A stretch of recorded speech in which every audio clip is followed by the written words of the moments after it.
Hello, I have been working on Hallpass Hero, been doing a little bit of work with Python for it.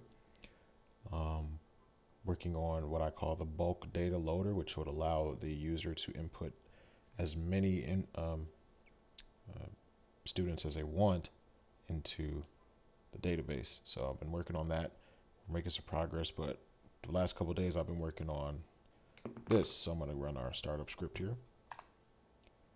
Okay, you see a file gets generated called stats.log. Go ahead, open it up. We have several things here. We have total students processed, total sessions completed, the current session number since this file was just generated and we are currently within a session of Hallpass Hero, or I'm sorry, the bulk data loader. That session is 1. Current sessions students processed, meaning how many students have been processed or entered while currently in the session is still 0. The time in which we started it, the end time is 0 for now. Previous start time and end time will be posted after the program is done. So we're going to do my name first, enter a last name, and I'm going to give myself QWERTY as my ID. And so I have a setting enabled to where it doesn't confirm anything. So once you see the screen right now, it's done.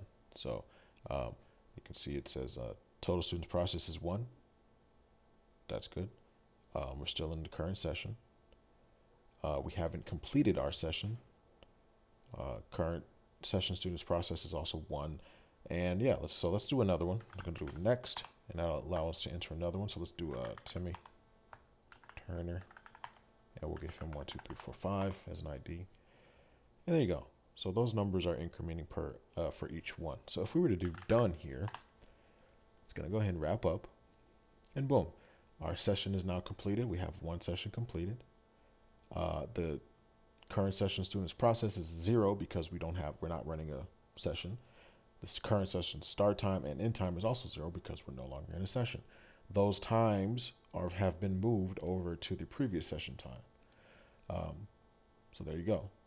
So let's go ahead and start it again. You can see our new current time is at 21:51. It's 9:51, and we're gonna do I don't know, just do test and then last name tester with an ID of 1, 2, 3, 4, and there you go. This number is now 1, but total is 3.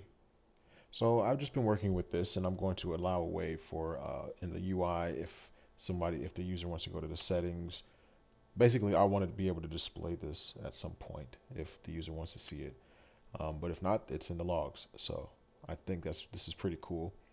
Kind of a detour from what I wanted to work on, but it's done now, so I can continue working on the bulk data loader and really get into this data manipulation and insertion. It's going to be real fun. Um, I've kind of been enjoying Python. It's been kind of a pain, but uh, since I'm used to writing C, but it's been cool. It's got a lot of nice utility. So that's it. Thank you for watching.